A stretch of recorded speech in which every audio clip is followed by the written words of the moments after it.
आणि निवृत्तीनाथ महाराजांची पालखी आज नाशिकहून सिन्नरच्या दिशेने मार्गस्थ झाली आहे। 3 मुक्कामानंतर आज पालखीचा चौथा मुक्काम सिन्नरमध्ये असेल। विठू नामाचा गजर करत पालखी सिन्नरमध्ये दाखल झाली आहे। संत श्रेष्ठ निवृत्तीनाथ महाराज यांची पालखी पंढरीच्या दिशेने मार्गस्थ झालेली आहे। 3 दिवसाच्या मुक्कामानंतर आज नाशिकहून सिन्नरच्या दिशेने पालखी जाते। आपण बघतोय की वरुण राजा देखील प्रसन्न झालेला आहे। वरून पावसाच्या धारा सुरू आहेत आणि आपण जर रस्त्यावर बघितलं तर रस्त्यावर हा जनसागर पुढे लोटला जात आहे। कुणी डोक्यावर छत्र्या घेतल्या आहेत, महिलांच्या डोक्यावर तुळशी आहे आणि 3 मुक्कामानंतर ही पालखी आता हळूहळू एक पाऊल पुढे टाकत पंढरीच्या दिशेने जात आहे।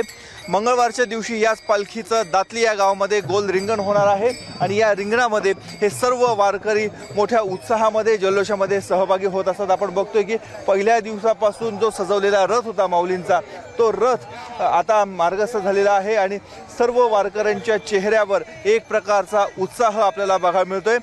जोरदार आता पावसाला सुरुवात झालेली आहे, मात्र यांचा उत्साह थोडा देखील कमी झाल्याचं आपल्याला बघायला मिळत नाहीये। कॅमेरामॅन मयूर बारगेजेसह मुकुल कुलकर्णी, एबीपी माझा, नाशिक। एबीपी माझा, उघडा डोळे बघा नीट।